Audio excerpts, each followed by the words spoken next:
ఆంధ్రప్రదేశ్ చరిత్రలోనే రాబోయే రోజులు సువర్ణ అక్షరాలతో లిఖించబడతాయి. రాష్ట్ర అభివృద్ధే లక్ష్యంగా చంద్రబాబు గారు ఆ స్వర్ణాంధ్ర విజన్ 2047 డాక్యుమెంట్ని అయితే నిన్న విడుదల చేయడం జరిగింది. ఇక చంద్రబాబు గారు గతంలో 2020ని 2020లోనే 2020 అని చెప్పి ఒక విజన్ డాక్యుమెంట్ని ఆ రోజుల్లోనే విడుదల చేశారు.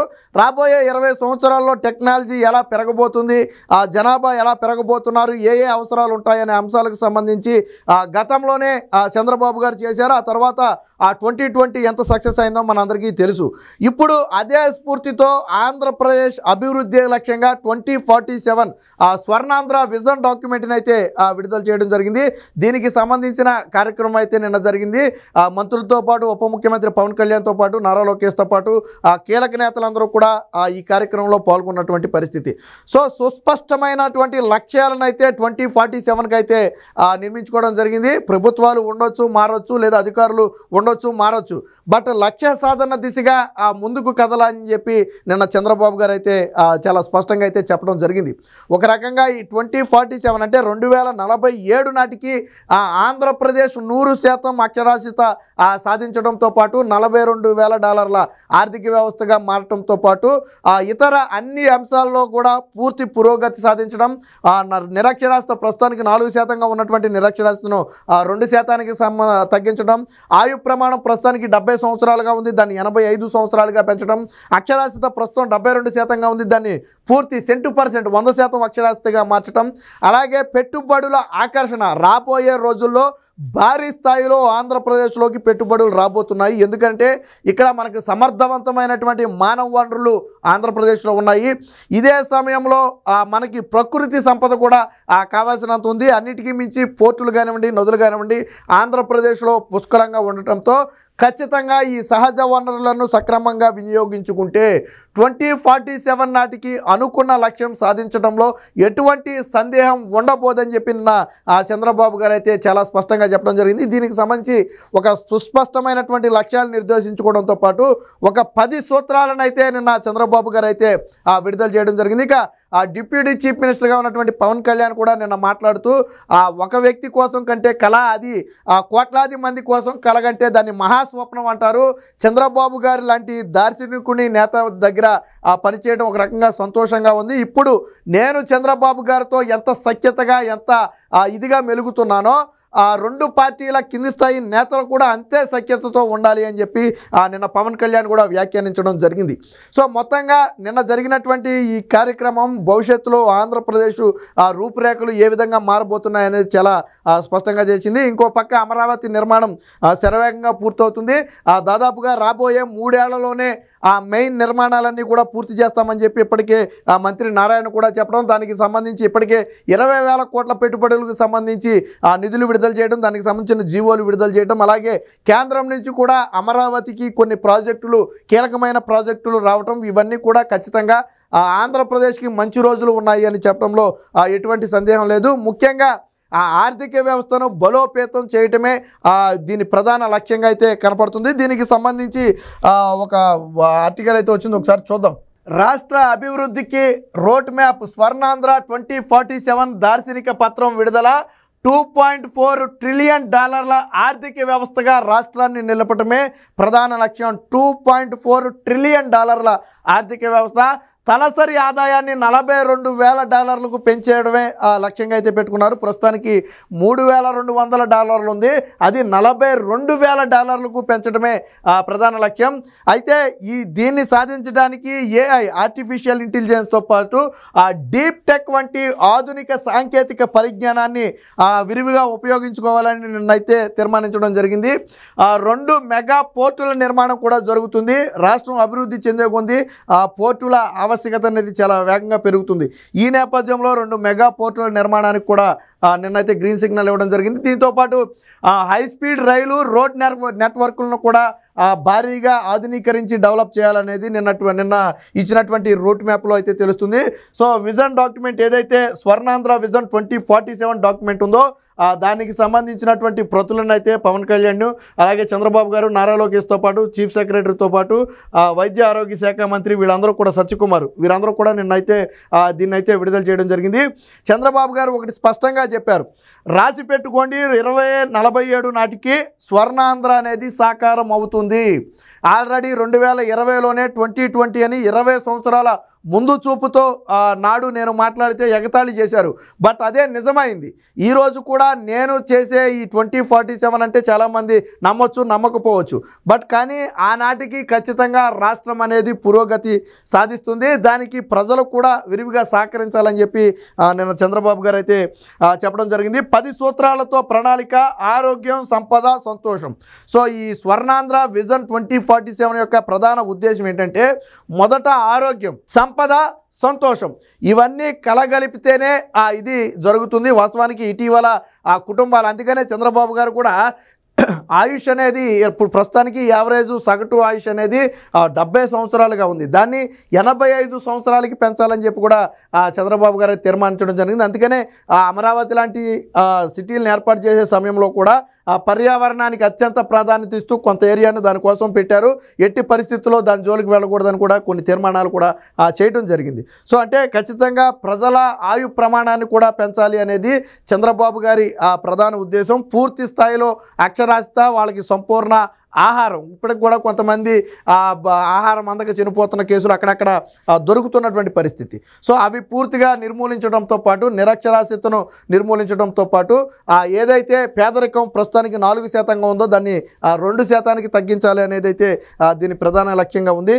విజన్ డాక్యుమెంట్ ఆవిష్కరణ సభలో సీఎం చంద్రబాబు గారు, మనకు మెరికల్ లాంటి యువత ఉన్నారు, మానవ వనరులు ఉన్నాయి, సహజ వనరులకు కూడా కొదవలేదు, ఇవన్నీ సక్రమంగా వినియోగించుకుంటే స్వర్ణాంధ్ర సాధ్యమే. వచ్చే 5 ఏళ్లలో రాష్ట్రానికి 20 లక్షల నుంచి 30 లక్షల కోట్ల పెట్టుబడులు రాబోతున్నాయి, ఖచ్చితంగా సాధిస్తాం, తద్వారా 20 లక్షల మందికి ఉపాధి కల్పిస్తామని చెప్పి చెప్పడం జరిగింది. సో మనకున్నటువంటి అటు మానవ వనరులు కానివ్వండి, ఇటు సహజ వనరులు కానివ్వండి, వీటన్నిటినీ యువత కానివ్వండి, యువశక్తి కానివ్వండి, వీటన్నిటినీ గాన క్రమ పద్ధతిలో ఉపయోగించుకోగలిగితే స్వర్ణాంధ్ర విజన్ 2047 అనేది ఖచ్చితంగా సాధ్యమవుతుందని చెప్పి చెప్పడం జరిగింది.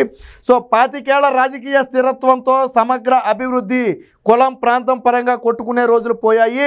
నేను చంద్రబాబుతో కలిసి పని చేస్తున్నట్టే కూటమి నేతలంతా ఉండాలి. ఉప ముఖ్యమంత్రి పవన్ కళ్యాణ్ అంటే నేను చంద్రబాబు గారితో ఎంత సఖ్యతగా ఉంటున్నానో కూటమి నేతలందరూ కూడా అలాగే ఉండాలని చెప్పి నిన్న పవన్ కళ్యాణ్ అయితే పిలుపునివ్వడం జరిగింది. ప్రధాని వికసిత భారత్ కోసం ఆలోచిస్తున్నారు, అందులో అంతర్భాగమే స్వర్ణాంధ్ర విజన్ 2047. ఒక వ్యక్తి కంటే కళ, కోట్లాది మంది కోసం కంటే అది మహాస్వప్నం. అలాంటిది ఈ విజన్ డాక్యుమెంట్. చంద్రబాబు గారి దార్శనికతకు ఈ విజన్ డాక్యుమెంట్ అనేది ఒక నిదర్శనం అని చెప్పి నిన్న పవన్ కళ్యాణ్ అయితే చెప్పడం జరిగింది. దీనికి సంబంధించి ఒక 10 సూత్రాలను కూడా విడుదల చేయడం జరిగింది. ఒకసారి చూద్దాం అవి కూడా. 2047 నాటికి స్వర్ణాంధ్ర సాకారం, అందరికీ ఆరోగ్యం, సంపద, సంతోషమే ప్రధానంగా లక్ష్యం. ఇచ్చాపురం నుంచి మంత్రాలయం వరకు అన్ని ప్రాంతాల అభివృద్ధి. స్వర్ణాంధ్ర 2047 విజన్ డాక్యుమెంట్ ఆవిష్కరణలో చంద్రబాబు గారు. సో స్వర్ణాంధ్ర సాధనకైతే 10 సూత్రాలు అని చెప్పి ఇక్కడైతే ఇవ్వడం జరిగింది. ఒకటి, పేదరికం లేని సమాజం. వచ్చే 5 ఏళ్లలో పేదరికాన్ని తగ్గించాలి. 2047 నాటికి తలసరి ఆదాయాన్ని $42,000 పెంచాలి. దీనిలో భాగంగానే పేదల ఆదాయం పెంచే మార్గంపై దృష్టి పెట్టాం. P4 విధానంలో అట్టడుగు వర్గాల వారికి ఆర్థికంగా పైకి తెస్తామని చెప్పి చెప్పారు. ఇక ఉపాధి, ఉద్యోగ కల్పన, ప్రతి ఒక్కరికి ఉపాధి కల్పించే బాధ్యత తీసుకుంటాం.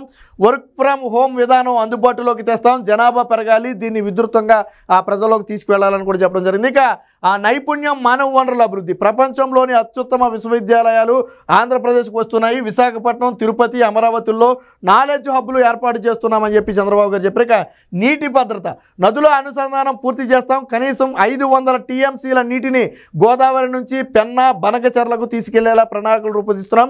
జలజీవన్ మిషన్ ద్వారా ఇంటింటికి కుళాయి నీటిని అయితే అందిస్తామని చెప్పారు. ఇక సాగులో అధునాతన సాంకేతికం, రైతును రాజును చేస్తాం. విలువ ఆధారిత ఉత్పత్తుల తయారీకి ప్రాధాన్యత ఇస్తాం. యాంత్రీకరణ, AI, డ్రోన్, సేద్యం తదితర విధానాలను అమలు చేసి రైతులకు సహకరిస్తామని చెప్పి చెప్పడం జరిగింది. ఇక ప్రపంచ స్థాయి అత్యుత్తమ లాజిస్టిక్స్. దేశ జీడిపిలో 14% రవాణాకే ఖర్చు అవుతుంది. చైనాలో ఇది 8% మాత్రమే. దీ ఖర్చును తగ్గించాలి. రహదారుల నిర్మాణానికి అధిక ప్రాధాన్యత ఇస్తున్నాం. జల రవాణాను కూడా వినియోగించుకుంటాం. తద్వారా రవాణా వ్యయాన్ని అయితే పూర్తిగా తగ్గిస్తామని చెప్పి చెప్పడం జరిగింది. ఇక వ్యయ నియంత్రణ, ఇంధన వనరుల వినియోగం అని చెప్పి ఇంధన రంగంలో వనరుల్ని పూర్తి స్థాయిలో వినియోగించుకోవడం. ప్రపంచమంతా గ్రీన్ ఎనర్జీ వైపు చూస్తుంది. గ్రీన్ హైడ్రోజన్ హబ్గా ఆంధ్రప్రదేశ్ను తయారు చేయాలనే సంకల్పం ఉంది. సూర్యఘర్ ద్వారా విద్యుత్ ఉత్పత్తి చేసేందుకు ప్రోత్సహిస్తాం. మిగులు విద్యుత్ గ్రిడ్ను సరఫరా చేసి అదనపు ఆదాయాన్ని సాధించే మార్గం చూస్తామని చెప్పి చెప్పడం జరిగింది. విద్యుత్ కొనుగోలు ధర యూనిట్ ₹5.19 ఉండగా ఈ ఏడాది ₹4.80 కంటే దాదాపుగా యూనిట్కు 40 పైసలు అయితే తగ్గించామని చెప్పి తగ్గించే ఆవశ్యకత తగ్గించాము. దీన్ని మరింత భవిష్యత్తులో కూడా తగ్గిస్తామని చెప్పి చెప్పడం జరిగింది. ఇక నాణ్యమైన ఉత్పత్తులు రాష్ట్రంలో వ్యవసాయం, పరిశ్రమలు, సేవా రంగం, టెక్నాలజీ ఉత్పత్తులకు బ్రాండింగ్ కల్పించి ప్రపంచ మార్కెట్తో పోటీ పడే ఉత్పత్తులను తయారు చేస్తామని చెప్పి చెప్పడం జరిగింది. మనకు తెలుసు, మనం చైనా వస్తువులు అంటే మనకు ఒక రకమైన భావన ఉంటుంది, జపాన్ వస్తువులు అంటే మనకు ఒక రకమైన భావన ఉంటుంది. ఎందుకంటే చైనా అంటే కొద్దిగా డెలికేటెడ్ అనో లేకపోతే ఇంకోటనో ఒక ఫీల్ మనకు ఉంటుంది.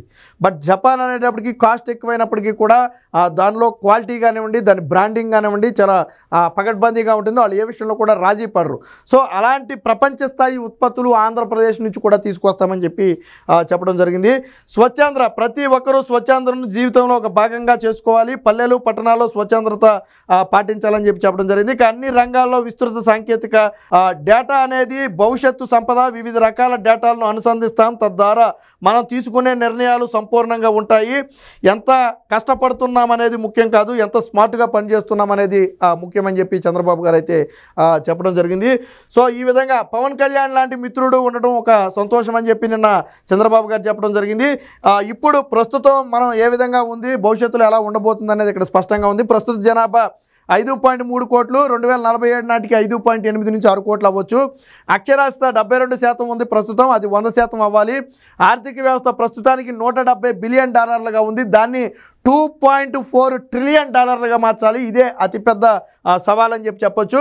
సగటు ఆయు ప్రమాణం ప్రస్తుతానికి 70.6 సంవత్సరాలుగా ఉంది. దీన్ని 85 సంవత్సరాలకు మార్చాలి. ప్రస్తుతానికి మహిళా కార్మిక శక్తి అనేది 45.8% ఉంది, అంటే 50% కూడా లేదు. దీన్ని 80% పెంచాలి. తలసరి ఆదాయం $3,200 ఉంది. దీన్ని $42,000 పెంచాలి. పట్టణ జనాభా ప్రస్తుతానికి 36% ఉన్నారు. దీన్ని ఆనాటికి 60% పెంచాలి. నిరుద్యోగ రేటు 4.1% ఉంది. దీన్ని 2% కంటే కూడా తగ్గించాలి. ఇక ఎగుమతులు $19.3 మిలియన్ ఎగుమతులు అయితే జరుగుతున్నాయి. దీన్ని $450 బిలియన్ పెంచాలి. అంటే ప్రస్తుతానికి $19.3 బిలియన్ ఉంది. దాన్ని $450 బిలియన్ ఎగుమతులు, అంటే రాష్ట్రం నుంచి విస్తృత స్థాయిలో ఉత్పత్తులు చేసి వాటిని ఎగుమతి చేయాలనేది లక్ష్యంగా పెట్టుకున్నారు. మొత్తానికి నిన్న స్వర్ణాంధ్ర విజన్ 2047 డాక్యుమెంట్ ద్వారా భవిష్యత్తులో ఆంధ్రప్రదేశ్ రూపురేఖలు మారబోతున్నాయి అనేది స్పష్టంగా అర్థమవుతుంది.